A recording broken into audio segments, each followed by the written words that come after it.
Buenas tardes a todos. Espero que se me oiga. ¿Sí? ¿Sí se oye? Fenómeno. Bueno, pues buenas tardes.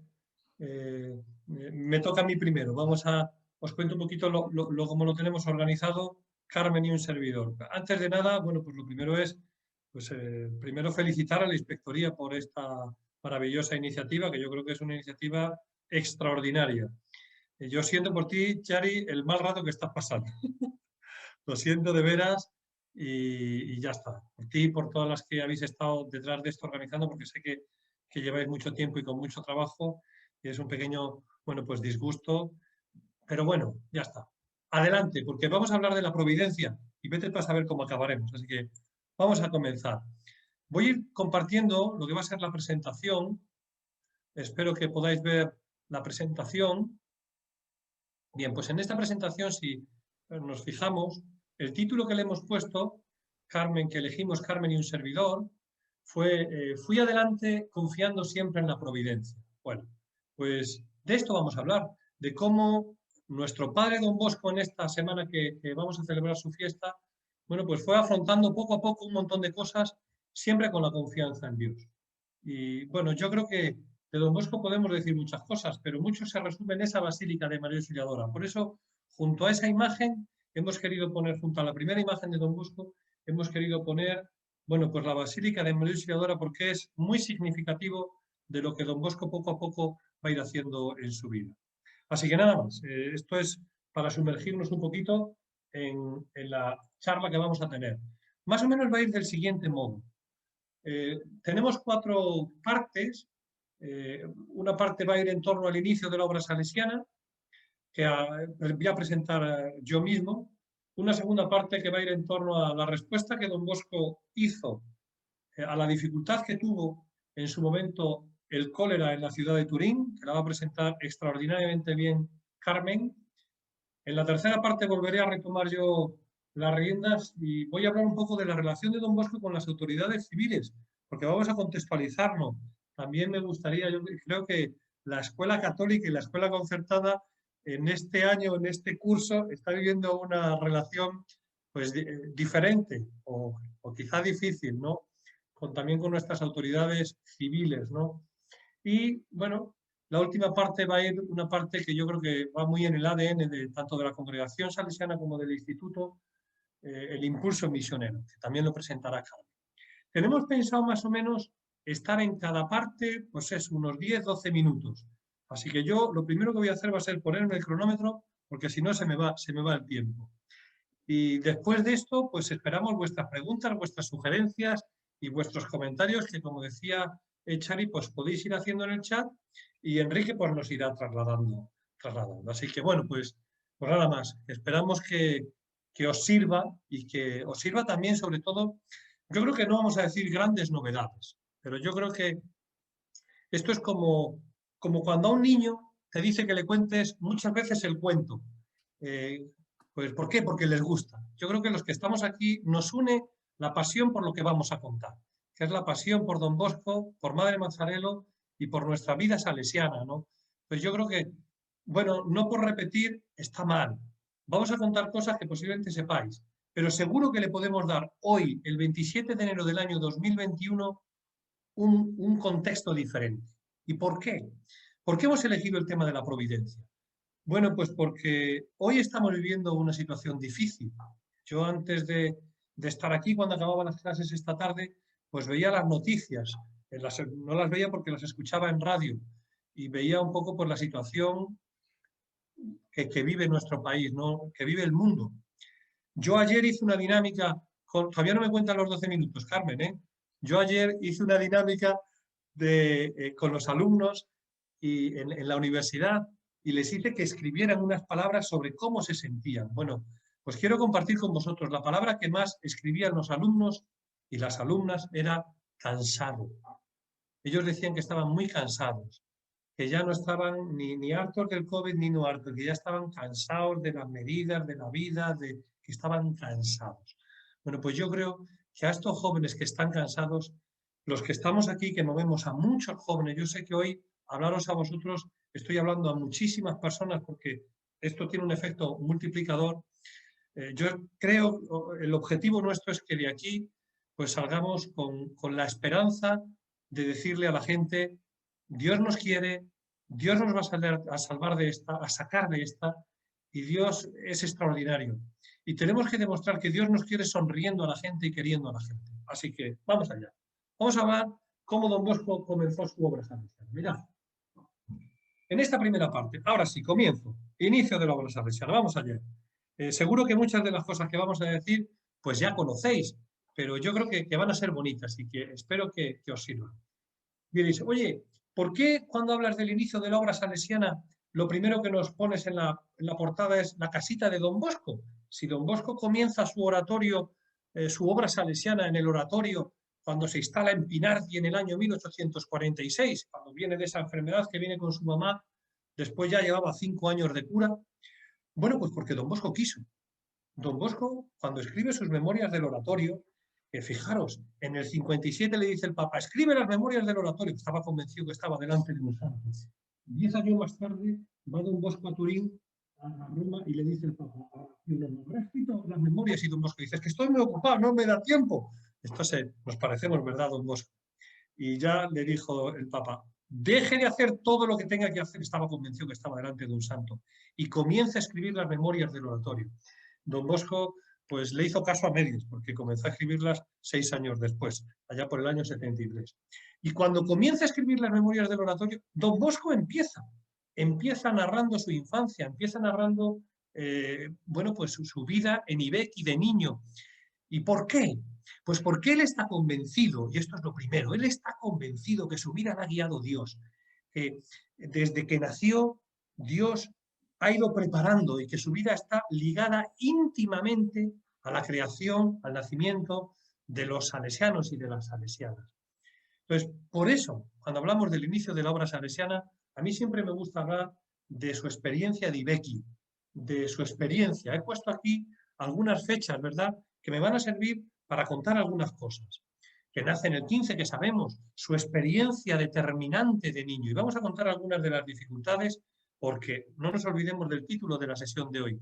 Fui adelante confiando siempre en la providencia, confiando siempre en la providencia. Bueno, mirad, lo primero que recuerdo Don Bosco es aquella habitación a oscuras, todo el mundo que sale llorando de esa habitación y que le dice su mamá, Juanito, ya no tienes padre. Él dice, cuando nos cuenta esto, que él en aquel momento no era capaz de comprender la importancia que tenía aquello que había pasado. Años más tarde va a decir, no alcanzaba yo, claro, con 2 años, ¿cómo va a comprender? El padre de los huérfanos fue huérfano a los 2 años, ¿verdad? Y ahí tenemos la primera dificultad. Y la segunda, que va a ir muy asociada a su mamá. Una mujer que con apenas 26 años se queda con un hijo de 2 años, con otro de 6, de 4, otro de 9, que no tenía una relación muy buena, con la suegra, la madre de su marido, Francisco, minusválida, no había pensión de viudedad, no había nada. Imaginémonos los derechos de una mujer en el siglo XIX. Bueno, yo me gustaría que nos hiciéramos cargo, que nos hagamos cargo de esa dificultad de mamá Margarita. Bueno, pues con esa dificultad de mamá Margarita, fijaros lo que yo como padre es un auténtico modelo. Yo creo que es una mujer a recuperar, el modelo de mamá Margarita siempre para las familias y para hablarle a los padres en nuestros colegios, ¿verdad? Bueno, sigo adelante. El sueño de los 9 años, que no tengo que contar nada, pero voy a contar esta dificultad que a mí me parece determinante. Cuando Juanito tiene 11 años, la convivencia con su hermano, especialmente con Antonio, es una convivencia francamente complicada, difícil. Bueno, en la tradición salesiana muchas veces le hemos echado la culpa al pobre Antonio. Yo creo que el pobre Antonio pues era un pobre hombre que con 9 años estaba trabajando en el campo como un loco, sacando a la familia hacia adelante. Perdió a su papá se casa con perdió a su mamá, perdón, y su mamá se casa con una mujer y muere su papá y se queda sin padre y sin madre. Ponerse en los zapatos, ponerse en la piel de Antonio es difícil, porque tuvo que pasarlo francamente mal. Y en medio tenemos a un Juanito que quiere estudiar. Y Antonio dice, ¿pero cómo que estudia? Con todo lo que hay que hacer aquí. Déjate de estudiar, que aquí hay mucho que trabajo. Y, Juanito, y don Bosco pues debió decir alguna vez, más trabaja y más listo es el burro que tú, que trabaja mejor el campo que tú y tampoco ha ido a la escuela, claro. Y Antonio pues le tiraría alguna zaga. Ese momento de violencia, fijaos cómo se sentiría mamá Margarita para tener que decirle a su hijo con 11 años, Juanito, tienes que irte de casa. Juanito, tienes que irte de casa porque tu hermano un día de estos te mata. Ese episodio de violencia intrafamiliar, que don Bosco luego en su oratorio va a estar muy atento a episodios de violencia que van a sufrir niños, otros niños, y él va a estar muy atento a eso, porque él sabe lo que sufrió de niño también por el comportamiento, que también puede ser explicable de Antonio. Ahí lo dejo, se va. Pero yo quiero que pensemos esto. Un niño de quinto de primaria, para que nos hagamos esa idea, se tiene que ir de su casa y se tiene que ir de su casa donde su mamá Margarita le ha buscado un sitio con los Moglia, allí está un par de años, vuelve, conoce a un señor, don Caloso, él quiere seguir estudiando y le dice a don Caloso que va un día a misa y don Caloso le dice dice, mira, yo me gustaría estudiar. Y don Caloso le dice, a ver, cuéntame lo que he dicho en la homilía. Bueno, se lo cuenta, total, que se va a estudiar, don Caloso le va a dar esas pequeñas lecciones. Y ahora llega este momento. Llega un día en que don Bosco, Juanito Bosco, se va a vivir con don Caloso, amigo. Parece que la cosa empieza a pintar bien, porque don Bosco va a ir consiguiendo ya su sueño de poder ser sacerdote, que quería ser sacerdote y poder estudiar. Pero don Caloso muere. Avisan corriendo y viene Juanito Bosco y don Caloso le ofrece, así lo cuenta don Bosco, y por eso yo os lo quiero contar, porque él le dio mucha importancia a esto. Don Caloso le ofrece una llavecita que sabéis, ahí estaba la solución a su vida, porque don Bosco, si algo necesitaba era dinero, no necesitaba ni ilusión, ni fuerza, ni inteligencia, necesitaba una ayuda económica, un empujón. Él lo tenía. Vinieron los familiares y don Bosco entendió que eso no debía ser para él y se fue. Y vuelta a empezar, vuelta a las dificultades.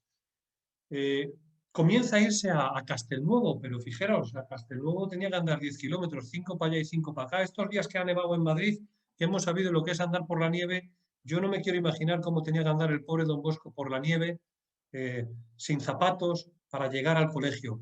Dificultad importante. Seminario de Chieri, esos 5 años que está, perdón, de allí de Castelnuovo, pasa a Chieri, esos 5 años que va a estar en Chieri, donde él va a tener muy claro que lo importante de un joven es con quién se junta. Va a fundar lo que llamamos la Sociedad de la Alegría, y él va a tener muy claro eso con esos dos principios, que es muy sencillo. Uno, no tener conversaciones que les digan de un buen cristiano, y luego cumplir los deberes escolares y los deberes religiosos. Fijaos qué modelo de santidad tan sencillo. Un chico de 15 años de tercero y de cuarto de la ESO, ¿verdad?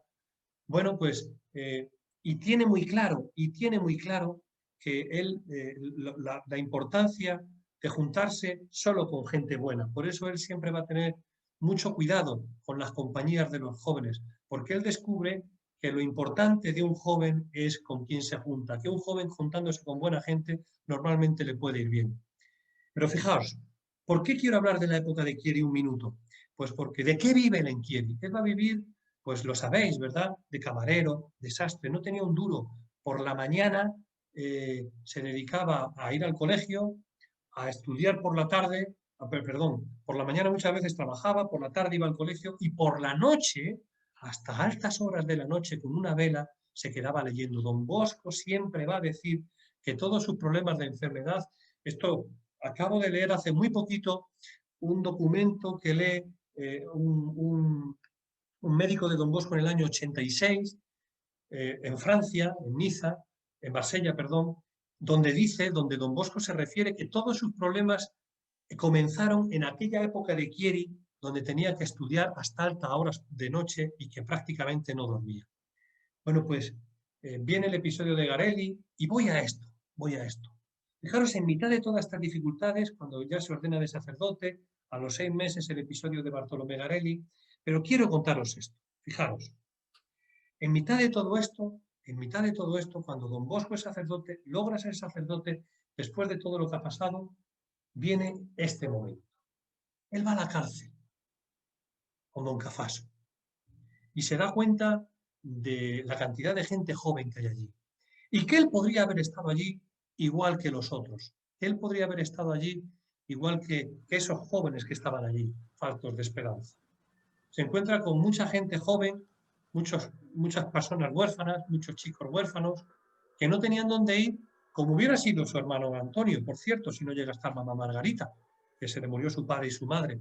Muchos huérfanos que se iban a la ciudad de Turín, y se iban a la ciudad de Turín, bueno, pues porque no tenían dónde ir. ¿Y cómo vivían? Pues mal vivían. ¿Y de qué vivían? Pues de lo que podían, del poco trabajo que les daban y del mal trabajo y del mal pagado trabajo, ¿verdad?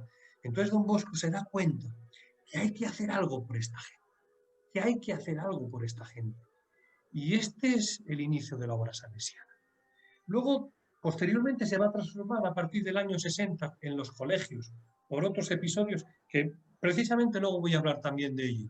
Pero este es el inicio, es la preocupación de una persona que lo ha pasado fatal, fatal económicamente, en su infancia, en su juventud, y que él se da cuenta que o él echa una mano o no hay Estado, no había nadie que echara una mano.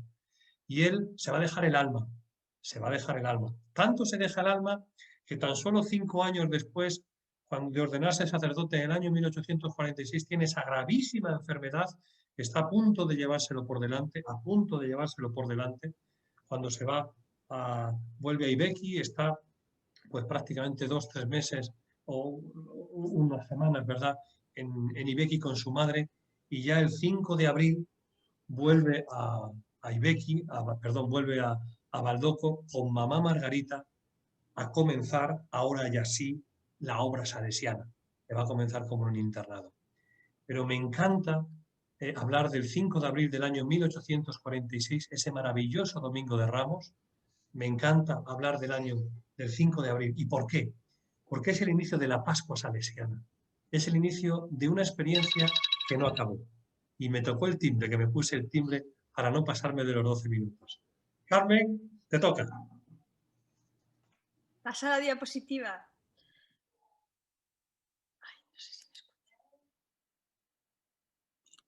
Hola, buenas tardes. Buenas tardes, te escuchamos bien. Te escuchamos bien, Carmen. Bien, ¿vale? Sí. Si no me avisáis, y aquí tengo yo unos botones que dice que puedo dar más volumen. ¿Puedo continuar así? Sí, perfectamente, Carmen. Ok. Vale, pues tenemos delante de nosotros la ciudad de Turín. Aquellos que hemos tenido la oportunidad de visitarla, muchos de los que estamos aquí, reconocemos enseguida la mole antonelliana y al fondo los Alpes. Por eso se llama Turín la puerta de los Alpes. En esta ciudad es donde vamos a ubicar los acontecimientos centrales de esta parte, que es el cólera. 1854, la ciudad de Turín tiene esta situación. Primero nos paramos en el contexto social, político y eclesial que rodean este momento que vamos a contemplar, pues tendríamos primero que en la Iglesia ya es Papa desde el 846, Pío IX. En Europa la situación bélica es bastante llamativa. Primero, por la Revolución de Febrero de 1848, que es una alianza contra Austria que dominaba el centro de Europa, y se alían el resto de los países para evitar esta dominación. Y posteriormente por la participación en la guerra de Crimea. Esto supone, aunque lo estemos viendo así de manera tan rápida, que muchos jóvenes están llamados a la guerra en los tiempos en los que estamos contemplando. También es importante en Europa todo lo que está surgiendo como sensibilidades sociales nuevas. En Inglaterra surge una ley que limita la jornada de trabajo a 10 horas para las mujeres y para los niños. También en Inglaterra, precisamente en Londres, se publica el Manifiesto Comunista, de Marx y Engels, un intento de revolver la sociedad para arreglar los problemas sociales. Y en Francia, la ley de la libertad de enseñanza, la ley Fallou. Esto es en torno a Europa. Si nos centramos más en Italia, pues tenemos que el centro de Italia estaba en Turín, precisamente. El rey Carlos Alberto ha abdicado en nombre de su hijo, Vittorio Emanuel, y se inicia en 1848 un periodo de luchas por la unificación de Italia. Este periodo durará hasta el 70 y termina trasladando la capital de Turín a Roma. Surge además una legislación que se verá a continuación, la trata muy detenidamente después Antonio, pero que tiene que ver también con el ambiente que se vive en el oratorio, y es la Ley de Instrucción Pública Buoncompagni, que él nos describirá a continuación. ¿Podemos pasar? Muy bien. Hemos visto Europa, hemos visto la Iglesia, hemos visto Italia y ahora nos centramos en Don Bosco.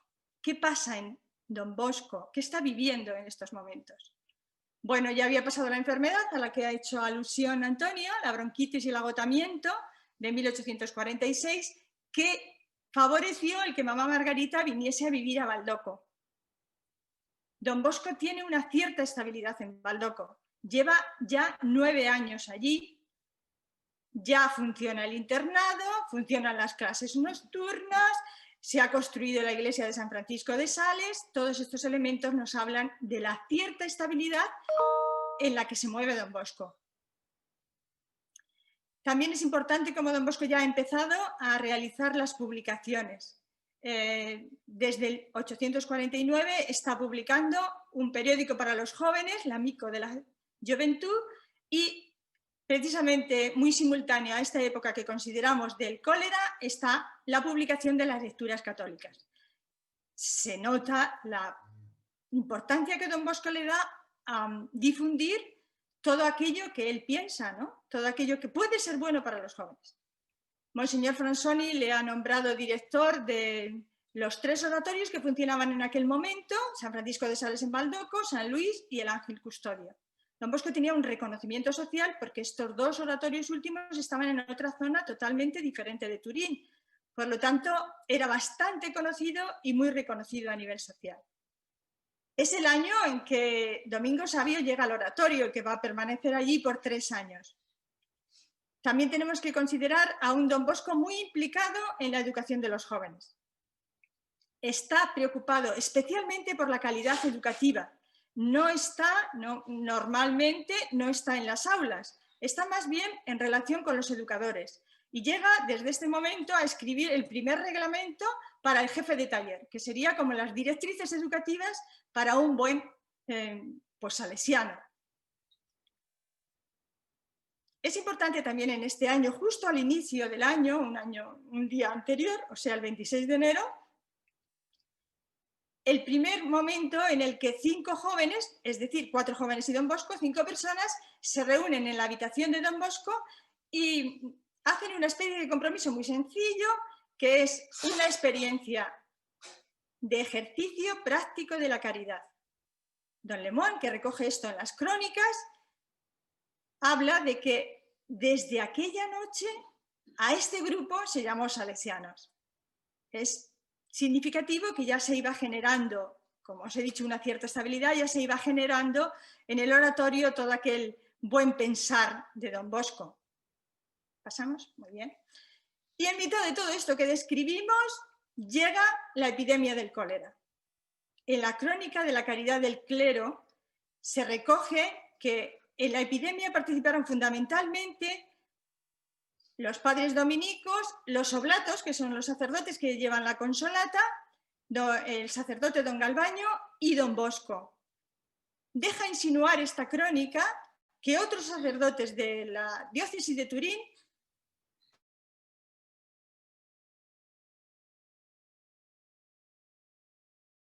habían de tantas fuerzas. Es especialmente intensa esta epidemia, afrontar la situación en la zona donde está colocado Baldoco, en la zona del río Dora. Por lo tanto, ellos se vieron como mucho más implicados. ¿Podemos pasar? Muy bien. Y claro, naturalmente en esa situación, desde septiembre, había estallado la epidemia a finales de julio, y desde septiembre Don Bosco presenta a la Comisión de Sanidad una lista de 14 jóvenes que voluntariamente iban a participar en la cura de los enfermos del cólera. Y en esta cura hay que tener en cuenta dos cosas: que se trataba de atender a las familias que habían permanecido en los propios hogares y de atender también en aquellos sitios específicos para los enfermos, los lazaretos, que eran espacios donde eran ingresados los que estaban más graves. Estos 14 jóvenes atendían estas situaciones. Esto se recoge en el periódico católico La Armonía, y en este periódico Don Bosco nos va a publicar muchas cosas de la situación que se vivía en el oratorio. Era bastante afín al Don Bosco. Y también tenemos que considerar que tenemos ahí un grupo de 30 jóvenes que Don Bosco dice que eran como la retaguardia y que están esperando por si sus compañeros presentan alguna necesidad. ¿Podemos pasar? Es muy importante cómo describe en este periódico de La Armonía, cómo describe que los jóvenes cuidan a los enfermos. Primero, los chicos de Don Bosco durante varias semanas se acostaban vestidos para atender durante 3 o 4 veces a quien tenía necesidad. Se tenían que levantar de la cama, por lo tanto estaban como alerta, ¿no? En este párrafo se describe muy bien qué es lo que hacían los muchachos de Don Bosco. No la leo entero porque veo que el tiempo va pasando. Primero, pues eso, le daban unas palabras de aliento, se acercaban y es muy interesante la ternura con la que ellos se acercan. Los cogen de la mano, les dicen palabras amables, les consuelan, ¿vale? Aparte de estos 14 jóvenes, hay otras iniciativas muy interesantes que se dan en el oratorio de Baldoco. Y en algunas incluso nos podemos sentir reflejados en la vivencia que tenemos en este momento. Voy a describir 4 muy sencillamente. La primera, adaptación y desinfección de los locales. Seguro que todos hemos vivido en este año prácticamente que llevamos de pandemia esta situación. Con el cólera se necesitaron nuevos y urgentes gastos para volver a limpiar el local, para disminuir el número de camas en su lugar y por lo mismo para adaptar otras habitaciones para su uso. Me imagino que todo el personal dirigente que nos pueda estar escuchando se siente súper identificado con las situaciones que ha vivido. Otra de las respuestas que Don Bosco da a la epidemia es la acogida de un número mayor de jóvenes. Entre ellos está el famoso Pedro Enria, que después entró en el oratorio, después fue salesiano y fue el enfermero de Don Bosco en los últimos años.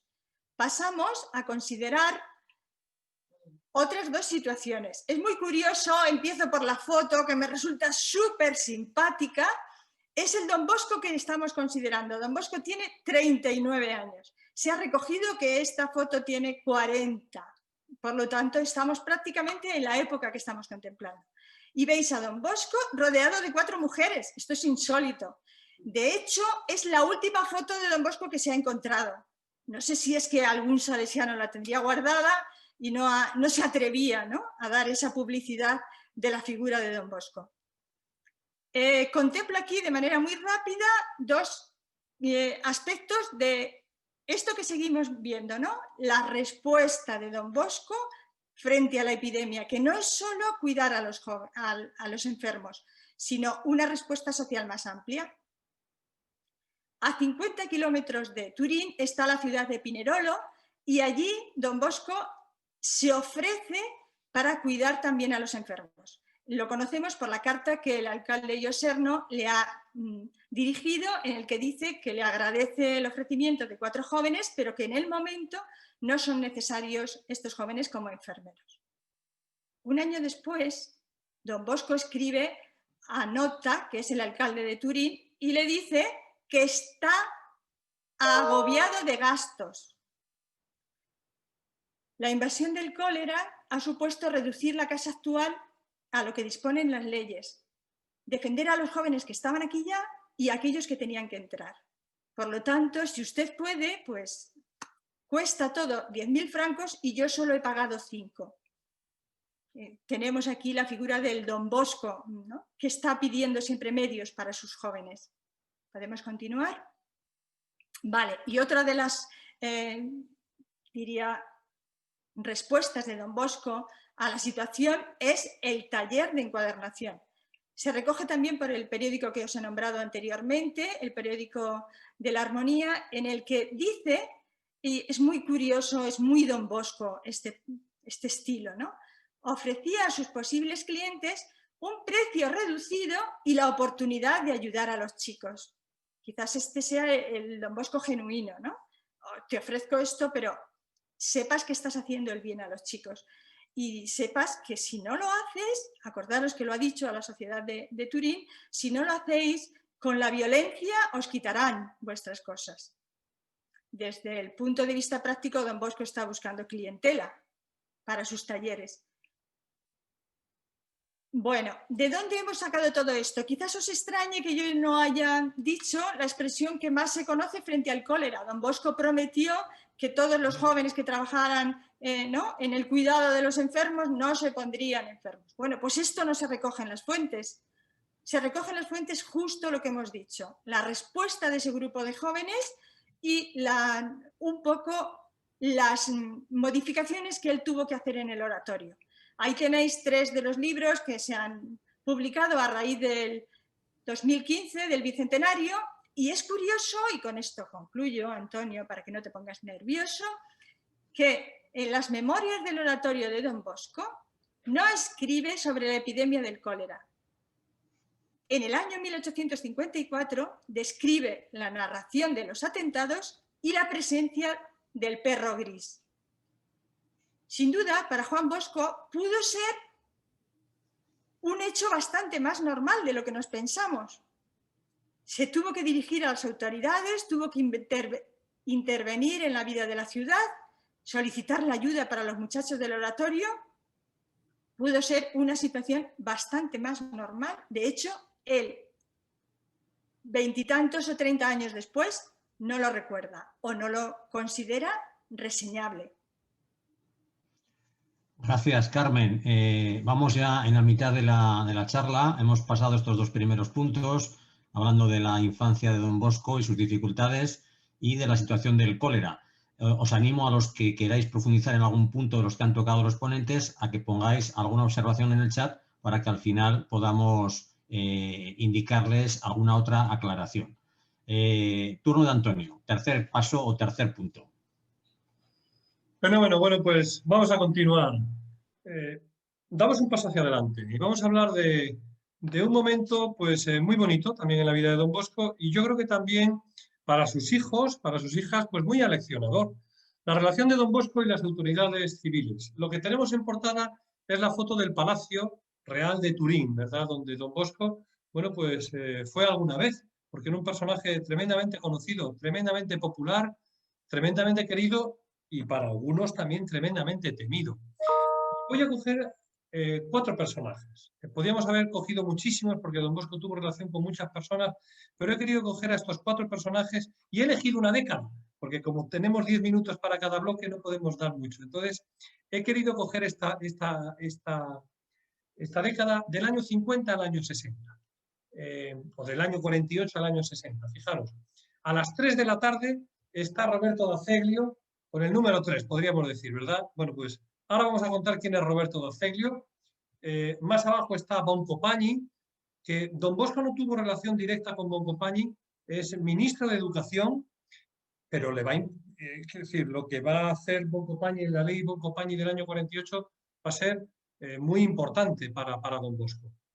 Rattazzi, que es ministro, es de la izquierda radical y va a tener relación con Don Bosco, le va a llamar en el año 57, y luego Casati, que tampoco va a tener relación directa Don Bosco con él, no va a tener un diálogo con él, pero va a ser la ley determinante que va a cambiar y que va a tener una influencia tremenda en lo que va a pasar a partir del año 60 también con las decisiones de Don Bosco y hacia dónde va a ir organizando su naciente congregación salesiana, ¿no? Bueno, pues comenzamos con Roberto d'Azeglio. ¿Quién es Roberto d'Azeglio? Bueno, esto es muy interesante, este episodio que os voy a contar. A ver, me imagino que muchos lo conoceréis. Es aquel personaje que se acerca a Don Bosco para que el 27 de febrero del año 48 se iba a hacer una fiesta, un homenaje en Plaza Vitoria a Carlos Alberto, que era el rey por entonces de Italia.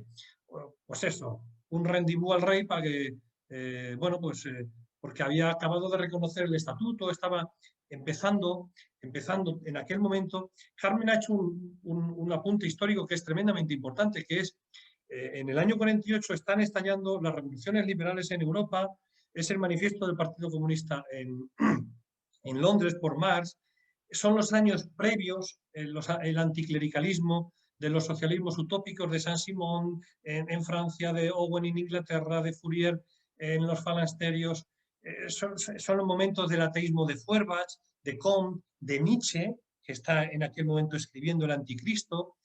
Bueno, pues son auténticas dificultades. En Italia, todo eso, todo ese anticlericalismo, ese liberalismo, todo eso se tiñe de nacionalismo. Y todo eso se une en torno a la unificación italiana. En la unificación italiana, el enemigo pues es el otro cachito que ocupa la península italiana, que es el Estado Vaticano. Por tanto, el enemigo a batir es Roma. Y Roma como el papado, para perder su poder temporal y para perder también su poder territorial. Entonces, el papado se siente pues tremendamente amenazado y se siente en contra de esto. Tanto es así que Pío IX en el año 1848 se tiene que ir de Roma para dar todavía más sensación de inseguridad. Entonces la cristiandad, oye, pues está diciendo, bueno, ¿qué está pasando aquí? ¿Qué está pasando aquí? Bien, en ese contexto conviene señalar que se hace un homenaje, todos estos liberales que están intentando la unificación italiana, al rey del Piamonte, que reconoce el estatuto de autonomía y que reconoce cierta autonomía a las Cortes, pues le quieren hacer un homenaje porque están muy agradecidos. Ya sabéis que en política las cosas duran para un día. El 27 de febrero del 48 hicieron un homenaje, al año siguiente se lo cargaron y pusieron a Víctor Manuel II, le hicieron abdicar. Pero bueno, en aquel momento, pues todo el mundo tenía que ir a Plaza Vitoria a hacerle un homenaje a Carlos Alberto. Don Bosco, que ya entonces movía, miren, Don Bosco los domingos llegó a mover a 600 chavales. O sea, Turín tiene 125.000 habitantes, más o menos. En el año 1825, que se conoce ese censo, pero entonces pues tendría alguno más. Claro, o sea, un cura que está moviendo 600, 700 alumnos, que está empezando un internado, que tiene una fama tremenda. Carmen habló de las lecturas católicas. Cuando Don Bosco 5 años más tarde va a empezar en el 53 las lecturas católicas, bueno, las lecturas católicas, claro, Don Bosco no tenía ni YouTube, ni Twitter, ni Facebook, ni Instagram, pero era el auténtico Facebook de Don Bosco, las lecturas católicas, era su modo de hacerse llegar a las personas, ¿verdad? Pero Don Bosco era un auténtico influencer en el momento, o sea, no tengamos ni la menor duda, porque era una persona que tenía mucho peso en la sociedad de Turín del momento, mucho peso y mucho miedo. Por tanto, Roberto de Azeglio le dice, tiene que venir usted el domingo con sus chavales a ocupar un puestecito aquí, a ponerse con su pancartita, el oratorio de Don Bosco, tal. Y Don Bosco le dice, mi política es la política del Padre Nuestro. La conversación es maravillosa porque en la conversación Roberto de Azeglio le dice, bueno, su política será la del Padre Nuestro, pero usted que sepa que usted está diciéndome que no y que usted lo que necesita, Don Caloso, vuelve, que usted lo que necesita es dinero para su oratorio y que yo le aseguro que como no se une a la revolución va a recibir 0 y no va a encontrar favor en nadie. Y Don Bosco opta por su principio, opta por la Iglesia, opta por seguir lo que el Papa decía, que a esto había que hacerle poco caso porque, bueno, pues porque era el enemigo, ¿no? Bueno, pues ahí tenemos una primera toma de postura de Don Bosco con mucha nitidez ante el poder político, bueno, pues poniéndose no de lado, sino pareciendo de perfil, pero poniéndose de frente. Luego no le fue mal, pero esta es la realidad. La Ley Boncompagni. La Ley Boncompagni se promulga en el año 48, va a estar en vigor del año 48 al 59, se promulga en este momento donde triunfa el anticlericalismo, este liberalismo tremendamente anticlerical porque en Italia tenía que ser anticlerical porque iba contra la Iglesia, ¿verdad? dice varias cosas, no voy a hablar mucho de esta ley.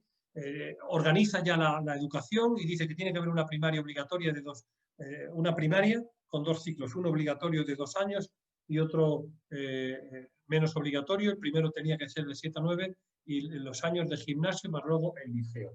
La reacción católica fue totalmente en contra. Mirad, os voy a hacer bueno, luego lo diré, un número, pero para que os hagáis una idea.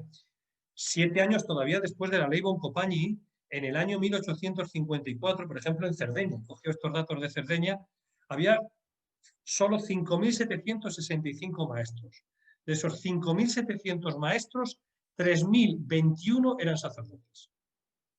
Pues esto 7 años después de la ley Boncompagni. Imaginaros antes de la ley Boncompagni. ¿En manos de quién estaba la Iglesia prácticamente al 100% en Italia? En manos de quién estaba la educación? En manos de la Iglesia, prácticamente al 100%. Entonces el Estado italiano precisamente lo que quiere es quitarle a la Iglesia la educación, quitarle a la Iglesia los colegios. Y esta es la filosofía que está debajo de la ley Boncompagni, ¿no? Bueno, pues la reacción de la Iglesia pues, es tremendamente virulenta. Aquí están, en esos años, tenemos que entender las lecturas católicas de Don Bosco, donde no lo decía él, pero lo publicaba él y hacía que otros escribieran. Tiene las lecturas católicas, tiene una primera parte de unos primeros años más social, más política, y luego tiene otras cosas, porque luego va a escribir también la vida de Besuco, la vida de Magone, la vida de Domingo Savio. Bueno, la ley Boncompagni que va a marcar. Vais a ver por dónde va a salir. Mirad, os he querido poner aquí 5 puntos. El primero, leyes que se promulgaron en aquel momento que eran tremendamente dificultosas. No os olvidéis que estamos hablando de fui adelante siempre, confiando en la providencia. Vamos a ver las dificultades, muy por encima y grosso modo, ¿verdad? La primera, fijaros, la ley Sicardi del año 50, que reduce un montón de privilegios de la Iglesia en los que no puedo entrar, pero que eran importantes. Pero es que 5 años más tarde viene la ley de supresión de las órdenes religiosas, en la que se van a eliminar, a echar de Italia 35 órdenes religiosas, 334 casas, y fijaros el número de religiosos a los que se echa de Italia. Bueno. Un año después, en Turín, las escuelas de primaria habían sido llevadas siempre por Juan Bautista, por los hermanos de La Salle, ¿verdad? Bueno, pues a los hermanos de La Salle se les echa de Turín. Imaginaros el contexto. Quiero que os situéis en el contexto político, social, del momento. Bueno, pues claro, ¿qué pasa? Que al año siguiente, en este contexto, llega Urbano Ratazzi, que pertenece a la izquierda radical en aquel gobierno. Hoy en el gobierno actual, pues pone el nombre, pero en aquel momento le llama a Don Bosco y le dice a Don Bosco, venga usted aquí al palacio. Claro, Don Bosco va con más miedo que vergüenza, ¿no? Ahora vais a ver lo que pasa. Y luego viene la ley Casati. Vamos con el encuentro con Ratazzi. Le llama Ratazzi a Don Bosco y le dice, venga usted aquí. Y le dice, quiero que usted, esto que está haciendo, lo haga, bueno, pues en forma de congregación, en forma de asociación. Y Don Bosco dice, ¿pero qué me está apuntando? Claro, Don Bosco se queda con los ojos como platos y dice, pero si este es el que está echando a 334 casas, a 35 órdenes religiosas, pero si ha echado a los de La Salle, que tenía Don Bosco bastante relación con ellos, ¿pero qué me está contando? Y dice, sí, pero usted lo que tiene que hacer es una asociación de ciudadanos libres, esto ya lo conocemos, ¿verdad? De tal forma que se camuflen y nunca un Estado puede estar en contra, pues, de una asociación de ciudadanos y cumplan los propósitos constitucionales, ¿no? Don Bosco se queda con esta copla. Esto es muy importante para nosotros, ¿eh? Mirad que esta es la razón por la que los salesianos no son el padre de director, sino somos don. Es Don Bosco, es Don Lemoyne, es Don Rúa. Los salesianos no tenemos provincias religiosas, sino tenemos inspectorías. Y nuestro provincial no se llama padre provincial o madre provincial, sino se llama inspector. De aquí viene, de este intento que con Ratazzi, ¿verdad? Bueno, ahí lo dejamos, porque esta es una dificultad que va a ir sorteando Don Bosco. Acordaos que nos ha dicho Carmen, en el 54 es cuando se junta un grupito de salesianos. Sigo, doy un paso más. Quiero llegar a la conclusión. Gabriel Casati, la ley Casati, esta ley es tremendamente importante. Dice que todos los ayuntamientos de más de 4.000 alumnos tienen que tener un colegio. El resto es según la ley Boncompagni, y luego se va a permitir la organización, se va a permitir que haya entidades que creen centros. ¿Qué va a pasar aquí? Pues va a pasar que la Iglesia va a decir a crear colegios. Aquí hay que crear colegios porque la educación es una tarea muy importante. Estamos viviendo un momento de mucha secularización. Dice así Lenti, ¿no? La idea era contrarrestar, bueno, la idea de la ley Casati era, a pesar de todo, la mayoría de la gente quería seguir yendo a colegios de iglesia, ¿de acuerdo? Entonces la ley Casati aprieta un poquito más las tuercas, ¿vale? Aprieta un poquito más las tuercas. Y ahora viene la reacción de la iglesia. Las autoridades de la iglesia instaban a la ampliación del sistema de la escuela privada. Las escuelas privadas podían ser establecidas y gestionadas según la ley. Don Bosco responde a esto. Esta es la razón por la que Don Bosco comienza a apostar por la escuela, porque la iglesia lo pide. Don Bosco, donde decía el Papa que había que ir, allá que iba. Y en estos años el Papa va a decir que hay que rezar mucho a María Auxiliadora, y 6 años después va a consagrar la Basílica a María Auxiliadora. Don Bosco fue pragmático, sin renunciar a sus principios, con un compromiso tremendamente apolítico. Construye un proyecto impresionante, convencido que tenía que moverse dentro de las estructuras legales y conservando sus derechos civiles. Las leyes, en obra de Lenti, dice que sirvieron para mejorar. Y fijaros lo que quiero decir. Y con esto acabo. Unos años más tarde, en el año 76, con la llegada de la izquierda radical al poder, se cierra el oratorio. La escuela seminario, la escuela y el internado del oratorio se cierra durante unos meses. Imaginaros el sufrimiento de Don Bosco. Imaginaros el sufrimiento de Don Bosco. Bueno, pues sabéis lo que a mí me llama la atención, y con esto concluyo. Carmen, 40 segundos. Y con esto concluyo. Mirad, lo importante no son estas dificultades, sino lo importante es, os he contado esto del año 76, lo importante es que en el año 75, en mitad de toda esta dificultad, Don Bosco está mandando a sus misioneros a Argentina, que en el año 72 se está creando el Instituto de las Hijas de María Auxiliadora, que en el año 68 está inaugurando la Basílica María Auxiliadora, que un año más tarde está comenzando el Boletín Salesiano, que está inaugurando el capítulo general, que 6 años después va a venir Utrera. Es decir, Don Bosco no paró. Es grandioso, es grandioso. En mitad de todo este vorágine que a cualquiera de nosotros, o por lo menos a mí, me paralizaría, diría, uy, espérate que escampe. Pues Don Bosco no esperaba que escampe. Don Bosco tiraba para adelante. ¿Por qué? Pues porque estaba convencido que la providencia era la que iba guiando. Me toca, Carmen.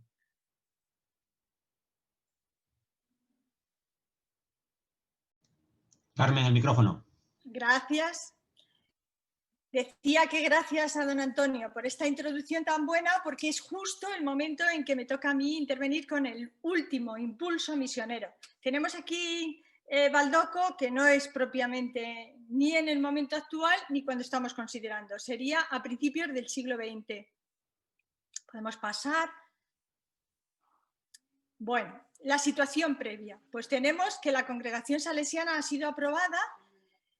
Tenemos también que el Concilio Vaticano I se ha celebrado entre el 69 y el 70, con gran impulso misionero, la beatificación y canonización de un grupo de misioneros por parte del Papa. Todo esto lleva a que Don Bosco se plantee el tema de las misiones. Sin duda, él va a Roma en 1870, conoce a muchos obispos. Algunos de estos obispos van al oratorio, entre ellos 2 de China, visitan el oratorio. Todo esto le hace a Don Bosco un deseo grande de ir adelante, de renovar la institución salesiana en el espíritu, de salir al frente de algunas formas nuevas que se estaban generando en la Iglesia. En esta época estamos hablando de un Don Bosco que tiene 59 años. En esta época Don Bosco desarrolla con estos obispos que hemos dicho que conoce en su visita a Roma en el Concilio Vaticano I, desarrolla los proyectos de poder enviar misioneros a Asia, en la India y en China, a Australia, a África y a Estados Unidos. Pero siente que le faltan fuerzas, que le falta personal que el personal no está preparado, siente la dificultad de la lengua y siente todavía un hecho más importante. Son países muy alejados de las raíces latinas en las que estaban creciendo los salesianos.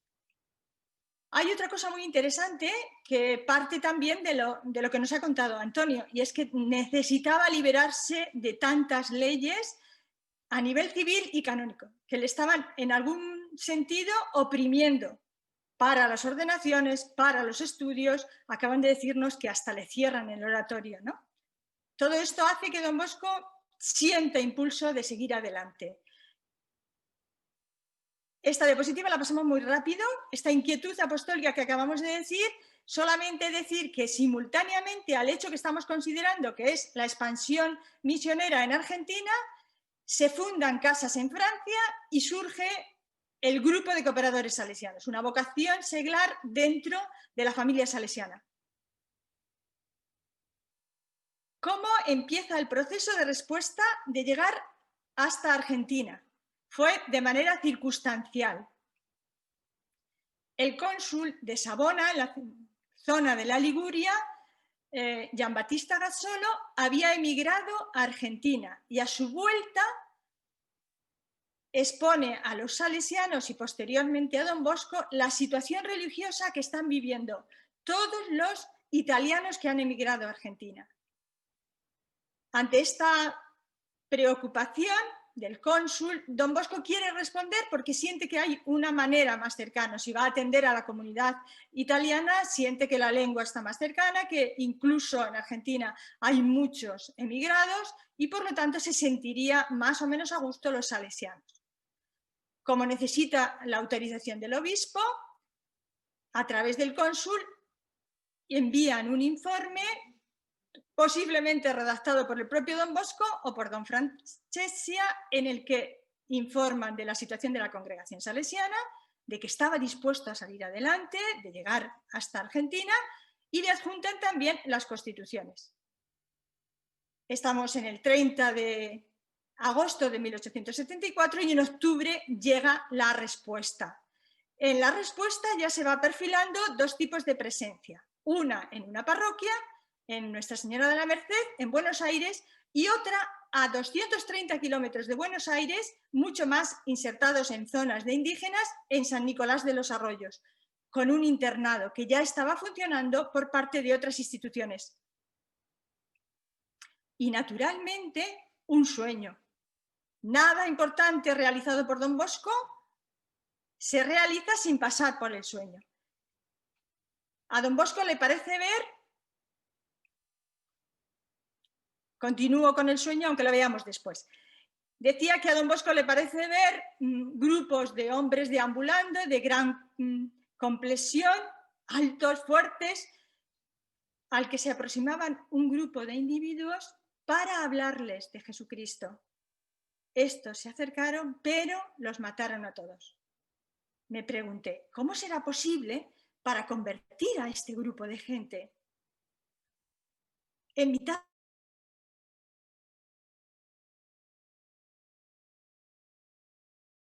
precedidos de una bandada de muchachos. Reconocí que eran salesianos y temí por sus vidas. Pero la reacción fue muy distinta. Su llegada causaba gran alegría. Me dije, veamos en lo que acaba esto. Después, uno de los misioneros entonó un himno a María y me desperté.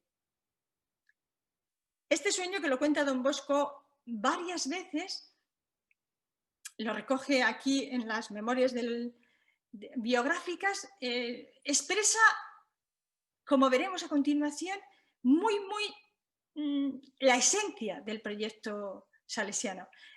Expresa de manera, como yo diría, que don Bosco la proyecta, no sé si lo soñó o lo proyectó y después lo soñó. El caso es que delante de los salesianos sonrientes iba una bandada de jóvenes, que esto es lo que iremos viendo como proyecto propiamente misionero salesiano. En la correspondencia que mantiene con el arzobispo de Buenos Aires tenemos pues un poco lo que don Bosco presenta. Es el don Bosco que conocemos. Todo lo que nosotros deseamos es dedicarnos al sagrado ministerio, especialmente al beneficio de la juventud. especialmente a dirigir oratorios, escuelas, casas, internados. Y esta segunda parte es la que pues me llama más la atención. Se compromete a mandar al internado de San Nicolás tantos sacerdotes, clérigos, laicos, músicos, artesanos, como ustedes estimen necesario. La generosidad de don Bosco era espléndida en este momento. No creo que tuviera tantas personas. Le pide después un favor, cuando le está respondiendo. Por favor, que permanezcan en el internado hasta que estos salesianos, estas personas que llegan, estén totalmente ubicados, conozcan las costumbres, conozcan el idioma, estén adaptados. En mitad de este proceso, estamos hablando de 1874, a finales ya de este año, don Bosco empieza a ir perfilando un poco todo esto, a ir dándole una forma de aceptación, y justo un año después será cuando parta la primera expedición salesiana. Para dar a conocer este grupo de misioneros, don Bosco publica una lista con 10 misioneros. Al frente estaba don Cayero y lo nombra de esta manera: doctor en teología y autor de varias composiciones musicales. Después nombra a don Fagnano, también doctor en teología, y después, fijaros, desde el inicio no fue una misión exclusivamente, diríamos, sacerdotal. Iban 4 maestros de taller, un carpintero, un zapatero, un músico y un administrador. Podemos continuar. Las palabras de despedida de don Bosco en la ceremonia litúrgica son también muy significativas. Empieza comentando que lo mismo que Jesús envía a los apóstoles a predicar a todo el mundo, a hacer lo mismo que él había hecho, así nosotros, sin pretensiones, no era el estilo normal de don Bosco, pero es muy curioso que los mande así. No vamos a convertir al mundo entero en estos días, no. Pero quién sabe si esta plantita, con el tiempo, no será una semilla, incluso se irá extendiendo y producirá un gran bien. Describimos ahora brevemente lo que es el proyecto misionero salesiano. La novedad que incluía, y como os digo, estaba prefigurada en el sueño.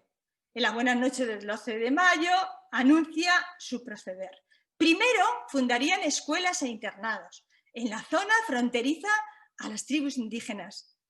Después, en estas escuelas, que estarían también abiertas a los hijos de los nativos, harían que se aprendiera el idioma, los hábitos y las costumbres. Estos salesianos que hubieran aprendido las costumbres, los hábitos y el idioma, les sería mucho más fácil meterse después a fundar colonias y acercarse a las tribus indígenas. En Buenos Aires querían situar el cuartel general, y en San Nicolás de los Arroyos, con don Fagnano, sería, que está mucho más cerca de la zona de residencia de los indígenas, tenemos que pensar que está hacia el río Paraná, justo al norte, sería ya el contacto con los nativos. ¿Podemos pasar? Bueno, esta originalidad la describo así de manera muy rápida. En todo esto se describe de 2 maneras. Primero, la carta que le escribe al cardenal Franchi. En el 76 ya habían marchado y les vuelve a decir a este cardenal, que es el arzobispo de Buenos Aires, que llegarían a los patagoneses a través de los jóvenes de la propia Patagonia. Y también es importante que después, 5 años después, le escribe al Papa, en aquellos momentos León XIII, y le dice lo mismo. Han pasado 5 años, las misiones ya están establecidas en Uruguay y Argentina, y don Bosco sigue pensando lo mismo. Primero, habrá algunos que se ocupen de enseñar, estarán en el límite, y a continuación habrá otros que irán catequizando a los nativos. Esta es la originalidad del proyecto misionero salesiano. La estrategia que don Bosco considera fundamental. Bueno, todo esto se ubica en el 1875, noviembre, 11 de noviembre. Pero la tradición hace que se haya seguido respondiendo a todas las respuestas misioneras que han ido llegando. Y así, en el 75 la primera, en el 76 se generó una segunda expedición y en el 77 la tercera, donde se unen, además de 18 salesianos, 6 hijas de María Auxiliadora. Esto generó en Mornese una alegría inmensa y todas las alumnas y las educadoras querían ir a América. Todas comenzaron a estudiar la lengua, incluso Madre Mazzarella. En el 1877 se funda la primera casa de las hijas de María Auxiliadora en Uruguay. Para concluir, ¿cuáles fueron los frutos de este proyecto misionero? Primero, la renovación en la práctica religiosa de las comunidades de emigrados italianos. Después surgen numerosos cooperadores y cooperadoras salesianos que apoyan la obra de los salesianos. Surgen vocaciones religiosas de salesianos y salesianas. Y me paro un momento para concluir en el reconocimiento social. En Carmen de Patagones, una ciudad fundada en 1879, los salesianos y las salesianas llegaron enseguida, a los pocos meses de esta fundación, se establecieron en los colegios y han recibido un reconocimiento social muy significativo. ¿En qué consistió fundamentalmente? En que en sus obras educativas aglutinaban grupos de indígenas y grupos de emigrados. Consiguieron cohesionar la sociedad de Carmen de Patagones. Ese reconocimiento social me parece de actualidad grande, porque en tantos centros que tenemos ahora mismo, las hijas de María Auxiliadora y los salesianos, se está generando esa cohesión social, haciendo que convivan distintas personas de procedencia extranjera o de procedencia española. Seguimos, por tanto, respondiendo y dando fruto al proyecto misionero salesiano. Bueno, pues ahora escuchamos a Enrique. Gracias a Antonio y a Carmen por sus aportaciones en estos 4 puntos. Y ahora es el momento de reflexionar un poquito más a través de las posibles preguntas que podamos hacernos, ¿no? Mientras llegan algunas de esas preguntas, yo sí que quería pues, lanzar ya algunas cuestiones a los 2 ponentes para profundizar en lo que nos han ido poniendo y exponiendo en la charla, ¿no? En el segundo punto, cuando Carmen nos hablaba de cómo se atendió a la situación del cólera, se nos hablaba en ese momento de cómo se agrupó Don Bosco con 5 de sus alumnos del oratorio y les propuso el ser seguidores de este movimiento que estaba creando y bueno, pues ver un poquito qué podían hacer y cómo podían desarrollar esta labor, ¿no? Y se les propone ya el nombre de salesianos directamente. No sé si podéis aclararnos tanto Carmen como Antonio, ¿por qué esta devoción de Don Bosco a San Francisco de Sales y por qué no duda en llamar a este grupo con ese nombre? Voy a hablar enseguida porque el experto es don Antonio. Lo que tengo que decir es que en esos años San Francisco de Sales es nombrado doctor de la Iglesia. En el seminario donde Don Bosco estudia había gran devoción a San Francisco de Sales. Estas son mis pequeñas aportaciones. Y por favor, escuchamos al experto. Quiero decir, esto es lo fundamental, Carmen.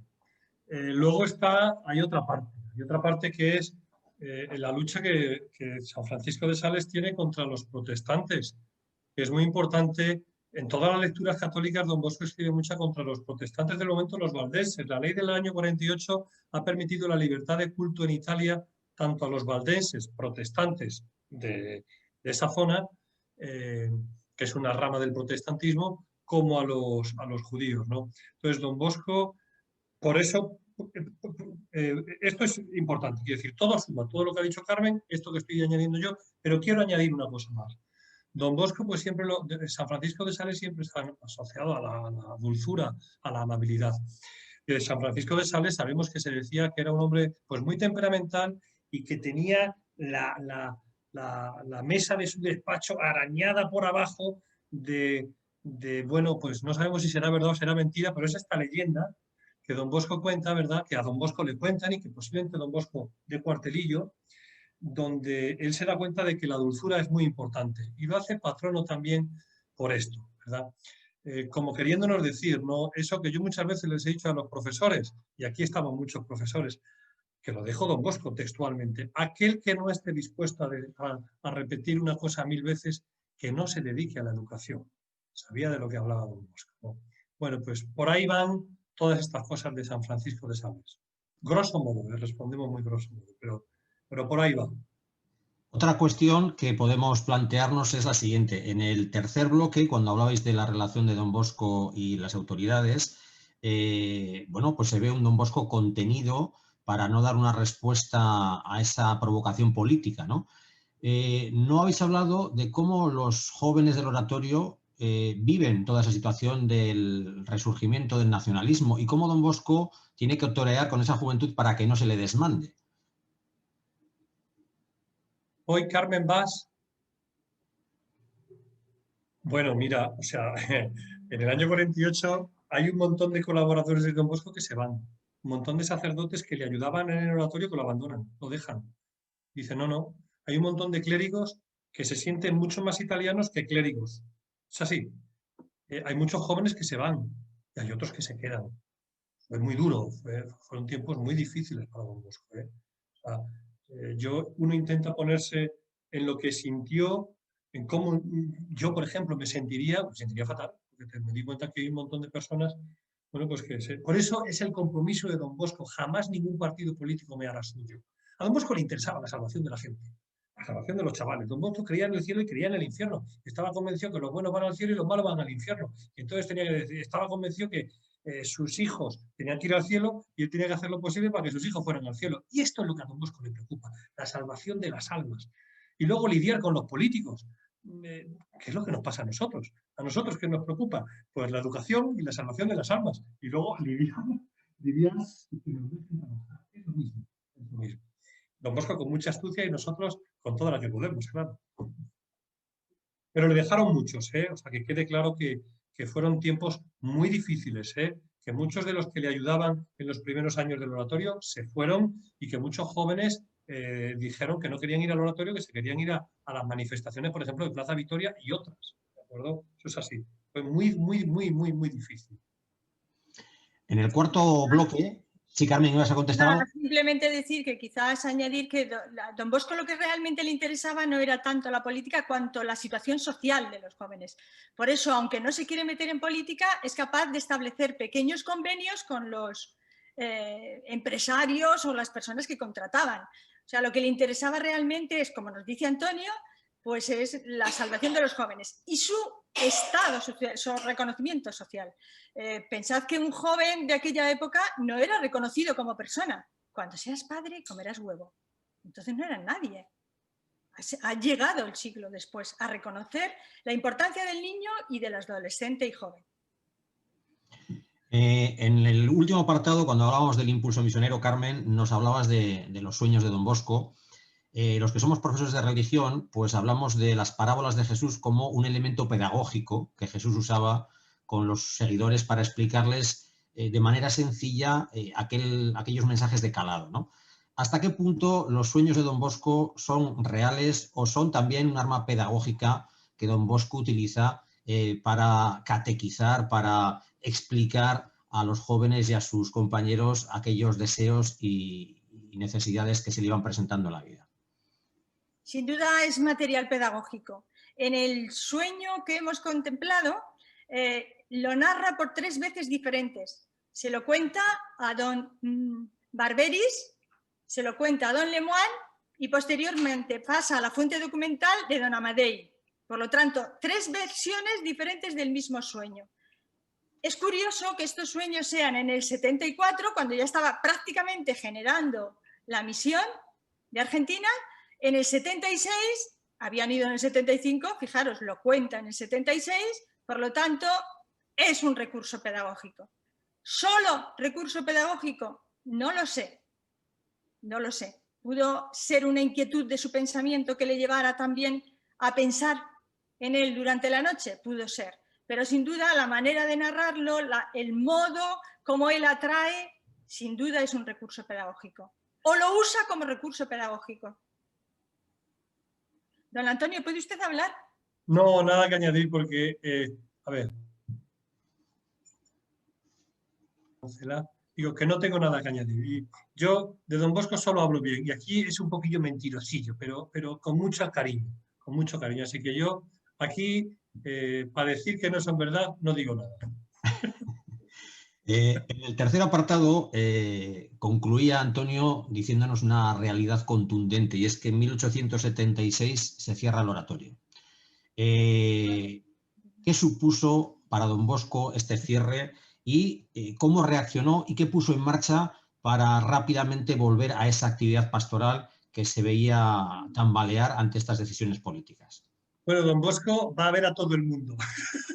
O sea, Don Bosco va a ver a todo el mundo, a todo, al noble influyente, al menos influyente, escribe a uno, escribe a otro alcalde, duró poco porque Don Bosco escribe al Papa, o sea, bueno, o sea, no deja títere con cabeza, o sea, Don Bosco, yo he dicho que no le interesaba la política porque le interesaba la salvación de las almas, pero luego ha dicho Carmen, pero se manejaba de maravilla, se manejaba de maravilla porque era un tío, era un líder, era una persona con una capacidad de relación con los demás impresionante, ¿no? Entonces, Don Bosco, pues empieza a hablar con uno, a hablar con otro, a poner en contradicciones, bueno, y al final se abrió. Hay que contextualizar que en el año 73 a Don Bosco se le abre otro frente muy difícil, que es el frente con el arzobispo, con Monseñor Gastaldi, que va a durar desde el año 73 hasta el año 82.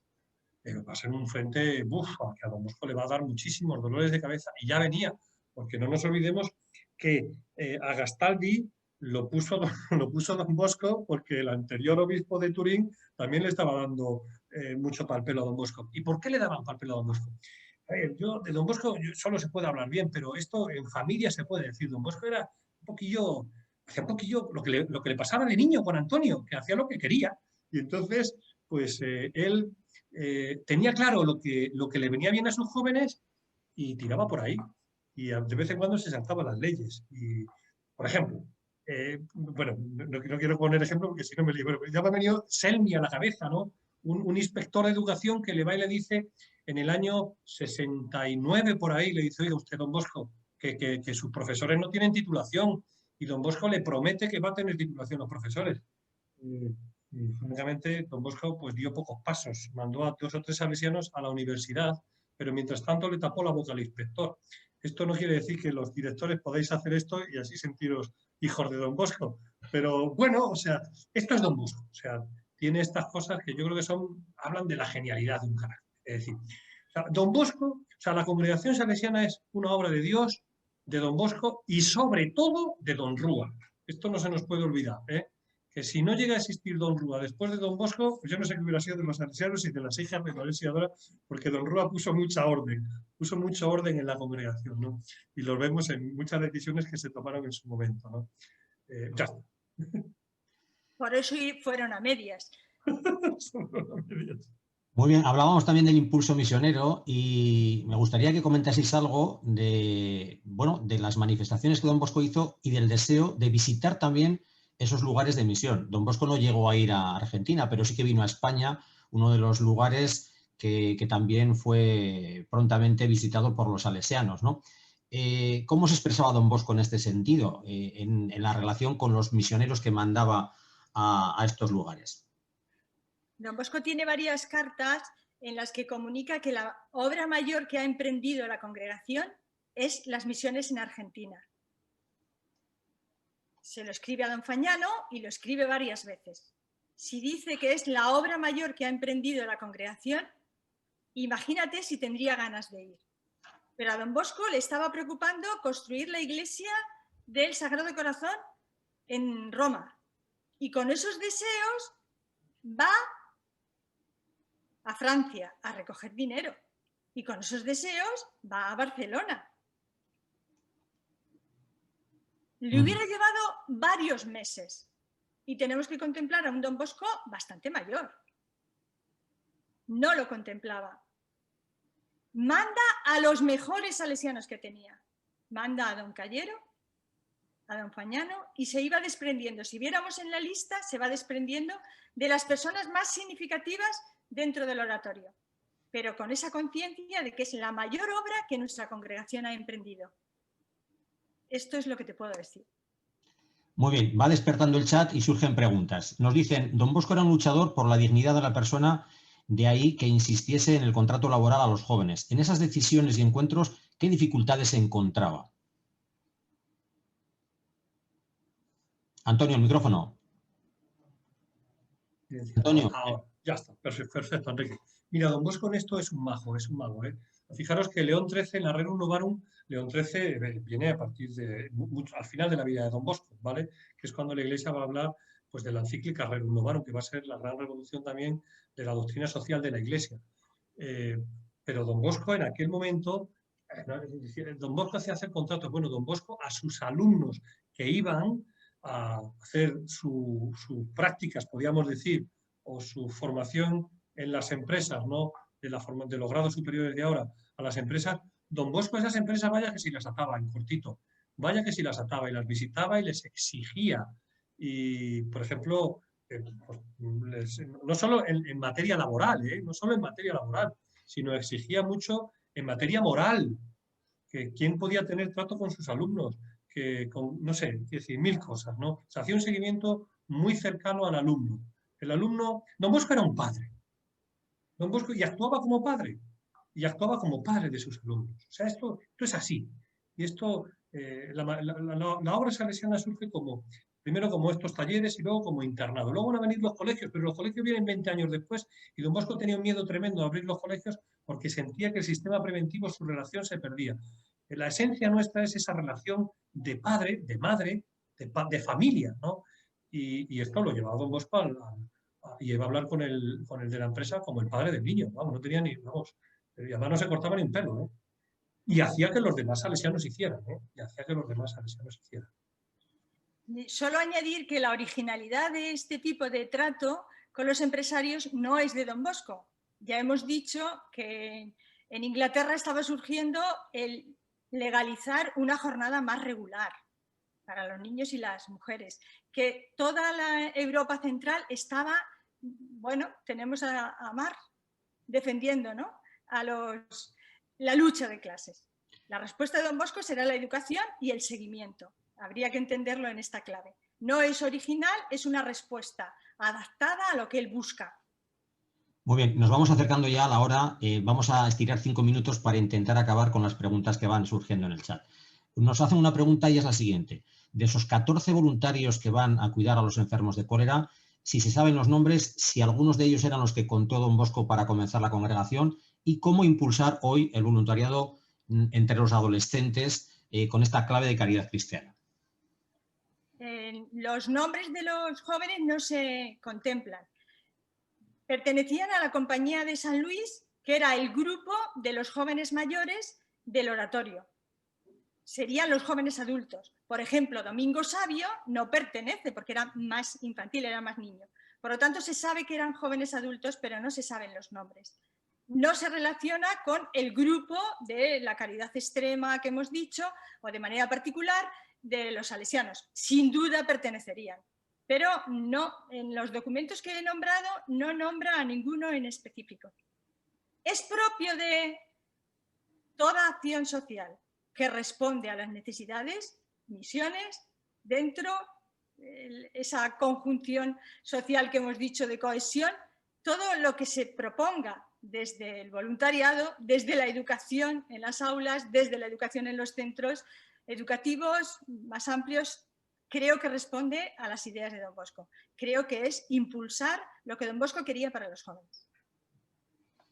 Enrique, yo recojo la segunda parte de la pregunta, que es cómo potenciar. Bueno, yo no tengo ninguna receta mágica, pero lo que sí sé es, mire, por ejemplo, en el CES Don Bosco, pues hay un grupo de niños, de alumnos, ¿verdad? Que guiados por dos salesianas maravillosas, Lourdes y Nieves, que van con ellos los domingos, bueno, pues van a los desayunos solidarios. Yo cuando hablo con estos chavales, no sé cuánto bien le hacen ellos a los chavales, a los pobres, a los mendigos que viven allí en Príncipe Pío o donde vayan, ¿verdad? Lo que sí sé es el bien que les hacen a ellos, porque es lo que me cuentan a mí. Eso sí lo sé y de eso yo doy testimonio. Pero lo que sí sé es el bien que le hace al joven hacer algo por los demás, porque vivimos en una sociedad tremendamente materialista, tremendamente egoísta, donde nada hace nadie por nada por nadie y además gratis, donde a los mendigos los miramos, nos estorban y nos sobran, donde normalmente la gente va bastante malhumorada y donde hay mucha gente muy avinagrada con la que nos rodeamos, y vosotros trabajáis en colegios y en plataformas sociales y os rodeáis con mucha gente muy malhumorada que se dirige de malas formas, ¿no? Toda esa gente lo que hace falta es voluntariado. Pero el voluntariado nos hace tener mejor humor, hacer cosas por los demás, nos hace encontrarnos con Dios, nos hace encontrarnos con Dios. El joven, para encontrarse con Dios, para descubrir a Dios, necesita hacer algo por los demás. No puede encontrarse, nadie puede encontrarse con Dios si no ama al hermano, si no hace nada por el hermano, si es que esto es el ABC. Y luego hay que rezar. Pero esto es la experiencia religiosa que tenemos que poner en marcha en nuestros centros, es darle la oportunidad a nuestros alumnos que hagan algo por los demás. Al de segundo de primaria tiene que hacer algo por los demás, y al de segundo de la ESO también, y al de tercero de carrera también. Tienen que tener la oportunidad de hacer algo por los demás, en su círculo próximo o en su círculo más remoto. Ya está. Sí, en esta clave hay una reflexión también que dice esto, ¿no? ¿Cómo implicamos a los jóvenes de nuestras casas en nuestros proyectos y en la realidad social, ¿no? Don Bosco es un ejemplo de cómo lo hizo. Don Bosco necesitaba a todos sus jóvenes para realizar todos sus proyectos. Quizás hoy nosotros nos mostramos más autosuficientes y no somos capaces de enganchar a que el alumnado o los chavales que están en nuestros centros juveniles se impliquen en esta realidad social, ¿no? Carmen. Bueno, pues dice Antonio que me toca. Es difícil, sin duda es difícil, pero lo que acaba de decirnos Antonio me parece muy significativo, que es ponerlos en contacto. Solo así, solo experimentando, se puede cambiar. Si no hacen experiencia de estos valores, de esas cosas, de ese aprendizaje-servicio, que lo llamamos para tareas tan concretas, y a lo mejor ese aprendizaje-servicio puede ser continuamente realizado, que es la intervención de unos alumnos para con otros, de unas personas que trabajan en un centro juvenil o en un centro social en favor de otras. Cuando se empieza esta experiencia, cuando se inicia y se hace experiencia, yo creo que es la mejor manera. ¿Cómo enganchar? No lo sé. Vívelo, entonces engancha. Bueno, yo creo, no sé cómo enganchar, pero yo creo que lo primero que hay que ser es simpáticos. Hay que ir con la sonrisa por delante. O sea, Don Bosco es el santo de la alegría, esto no se nos puede olvidar. O sea, y hay que ser, pues gente, mirad, yo decía antes, vivimos en una sociedad malhumorada. Yo no sé si estáis de acuerdo conmigo, solo me pasa a mí, pero es que uno va a la cola del metro y va la gente pues eso, que va la gente muy tensa. ¿Por qué? Por la situación que estamos viviendo, agravada, porque esto ya viene de antes. Yo creo que la gente cuando vive sin Dios es así, porque un cristiano tiene que estar alegre. Y entonces, a nosotros, educadores salesianos, no nos está permitido no ir con la sonrisa en la cara, aunque llevemos la mascarilla. No nos está permitido no ser amables. La amabilidad engancha. Esto es San Francisco de Sales. La amabilidad engancha, la dulzura engancha, la compasión, el cariño engancha, la amabilidad, la alegría, pero la alegría de la sonrisa, no decir, no, estoy muy alegre, pero te fastidio la vida. Hombre, no, por Dios, estoy muy alegre y se me nota. Y a los que son religiosos porque son religiosos, y a los que no somos religiosos porque no somos religiosos, porque somos educadores salesianos. Y estamos, o sea, ya está. Pero para mí esto es vital, para mí es vital el tema de la alegría y que se note, pero la alegría porque la sentimos y porque la tenemos. Yo cuando oigo tanto discursito de filosofía positivista, de saldremos de esta mucho mejores, me tiro las manos a la cabeza y digo, ¿cómo vas a salir mejores si lo único que nos hace mejores es el encuentro con Dios, el encuentro con los demás? Me da muchísima rabia cuando oigo muchas veces el discurso dentro de la Iglesia que nos creemos ese discurso de buenismo. Mi idea es, confiemos en la providencia, confiemos en Dios, no creamos en un optimismo porque sí, en un optimismo antropológico porque sí, confiemos en Dios, que Dios no nos deja de su mano. Recemos a María Auxiliadora, que María Auxiliadora no nos va a dejar de su mano. Mantengamos la esperanza, pero la esperanza de verdad, la de mayúscula, la que tiene la E mayúscula, la de la fe, la esperanza y caridad. Esa esperanza nos va a mantener vivos, nos va a mantener alegres.